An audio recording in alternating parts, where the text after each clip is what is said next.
Hey guys, long time no see. In this video, I'm going to dissect round 2 from the Heroic and Gambit match on Mirage, mostly from the point of view of Heroic, but I will add in some things that went wrong for Gambit towards the end, so let's get started.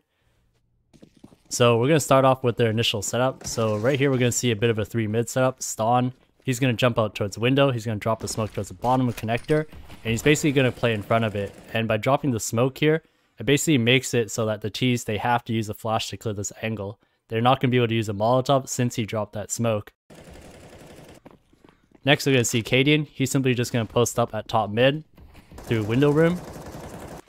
And the third person Refresh, he's basically just going to spam out his whole clip. So by spamming out his whole clip here, he's actually hoping to draw some sort of T into Ston. And that's because when a T hears somebody spam their whole clip, that moment after they're done is the opportunity to cross towards mid. So after Refresh finishes spamming, you can see that Ston, he's holding for that T to potentially peek out.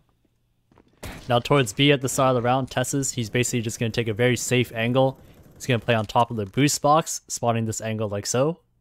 And then shush over towards A, he's going to throw a flash towards mid before smoking off towards A ramp. And he has a scout here, so basically he's playing more of a retake kind of setup, and he's going to try to get shots where he can. Now one of the first things we're going to see from Heroic here is they're going to take a bit more of an aggressive stance towards mid. You're going to see here that Ston, he's going to push up more towards top mid, and he's going to spot towards underpass. Meanwhile, Cadian, he's going to jump out towards window room, and he's actually going to take his spot towards connector. He's going to take a bit more of an elevated position though, so that he can spot towards top mid. So they have a bit of this crossfire going on where Ston, he can watch underpass, and then Cadian, he's going to spot top mid. Now the first real contact that's going to happen in this round is going to be coming towards A. So Shush, he's jump spotting with the scout. And Gambit, they actually find a little bit of a timing onto him as a player crosses over towards that Tetris side. Now what we're going to see here is that Shush, as soon as he's aware that somebody could be towards Tetris, he's going to reposition himself. But he does try to go for a fight over towards ramp, and he does get punished for it. Cadian is the first responder here, so as soon as Shush goes down towards that ticket booth area, his only job here is to try to prevent players from crossing over towards triple. However, as soon as Gambit throws the smoke here, it makes it hard for him to do that. So the best thing you can do here is simply just spam to make it hard for him to cross towards triple. Now for Ston, who's pushed up towards top mid, rather than rotate back towards the A site, he's actually going to push up. So he's actually going to go for the big flank through T spawn. And for Refresh on Catwalk, he's simply just going to watch towards this underpass area just a little bit longer, just in case there's a lurker. But he's also going to make his way and rotate over towards the A site. Now this time he's actually going to go through the window room as opposed to hanging around in connector. And finally Tessus, the B player, he's going to rotate away from this van position through market. But also notice that as he's rotating away, he's also aware of the possibility that there could be an upper B lurker. So he's just making sure that he doesn't get timing here as he rotates. And as I mentioned before about Cadian getting smoked off towards connector, since Cadian smoked off towards connector, there's a possibility that they could cross over towards CT. So notice right here that Tessus, he simply just posts up just a little bit for CT spawn before making his move up. Refresh, he's going to join Tessus here over towards CT spawn for this retake. And what we're going to hear next is very key for them. This flash right here signals to them that there's a possibility that somebody could be pushed up towards this ticket booth area. So look at what Refresh and Tessus do. So as they approach this corner, as they get close to ticket booth, what they're going to do is they're going to coordinate a double peek. So Tessus, he's going to swing wide, and then Refresh, he's going to swing close, and they end up taking down Hobbit.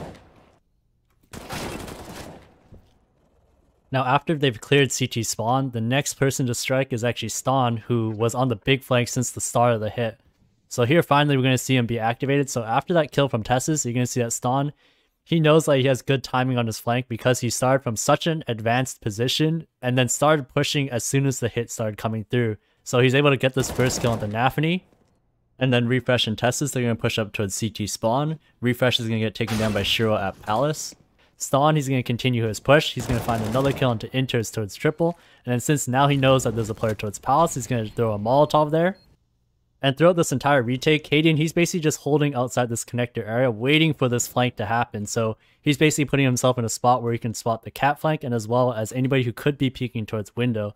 Now the whole reason why he's actually waiting this long is this is actually a bit of a read on Gambit. So if you look at Gambit's past few games, anytime they go for this type of 4-1A hit, Axel's usually the one person over towards mid. So this means two things. So it either means that he's going to be lurking towards upper B, or he's going to come all the way back towards T-spawn. Now since Ston actually didn't see him on his way towards T-spawn, it means that Axel is very likely towards upper B, hence why Kaden is watching this so patiently. And unfortunately Kaden, despite waiting so long, the time that he does actually decide to go in towards connector, he gets taken down. But fortunately, Ston and Tessus, they now know the location of both players. So what's going to happen here is that Ston, he's going to go for the connector kill. And then as that Molotov is still up towards Palace, Tessus, he's going to go for the defuse. And then Ston, he's going to find that kill he was hunting for towards connector. He's going to turn back around and watch towards Palace, covering his diffuser. And that's essentially how they finish off this round. Now, if we look back at this round, what were some things that didn't go so well for Gambit? So, first thing is, throwing that flash over towards that ticket booth area basically gave away to Heroic that there could be somebody pushed up, hence why Hobbit dies here to the double peek. And then second, you can see that Nafny, after Hobbit's death, instead of going to check the ramp flank, he has to worry about the potential that there could be a fast CT push, which is why he dies next. And after that, Inters, he's basically stuck in a really weird spot where after Hobbit dies towards CT, and then after Nafny dies towards ramp, he's basically forced to kind of pick an angle to try to fight.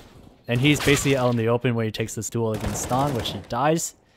And for Shiro, he has to give up his position here and get aggressive as his teammates are dying towards the site. But by doing so, he ends up getting Molotoved off towards Palace. So he has to rely on his second teammate, Axel, to make a play over towards this connector area.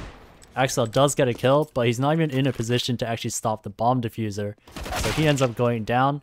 And Shiro, he tries to wrap all the way around to make a play towards that ramp area, but that relies on Axel staying alive. So after Axel goes down, that's no longer a play, and the round is basically lost.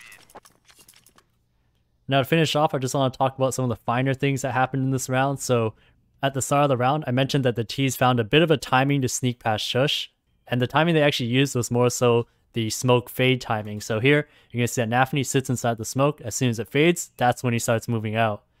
So this is just something to keep in mind, that if you are that ticket boost player, that this is a very likely timing for the T's to use if they want to sneak past towards that Tetris area. And as well, this spam to cut off the cross towards triple was actually fairly effective. As you can see with Cajun's spam here, that all the bullets basically land to the right of the default box. And there's actually some slight hesitation by Inters here as he's trying to get the bomb down. This may look like a small decision, but Refresh right here deciding to actually go with Tessus towards CT spawn as opposed to challenging towards jungle where there's absolutely nothing obstructing him from doing so was actually a big decision for this retake.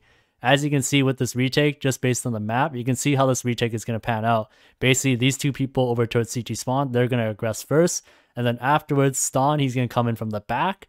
And then Kaden, his job is to simply just contain the T. So just to make sure that they can't push towards connector or through jungle without somebody knowing. This decision by Refresh was the backbone of how this retake was going to work. And lastly, the read that Axel is likely going to be coming upper B on this 4-1. You can see in all the rotations, Tessus and Refresh, they're being very careful about somebody who could be lurking their spot as they're rotating.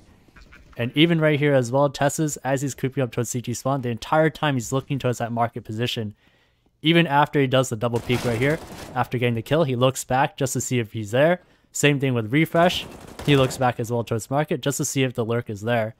And then lastly, Cadian playing outside of the connector here, where he's basically playing an angle where he can spot both underpass and catwalk at the same time. So as you can see, all players were aware of this read.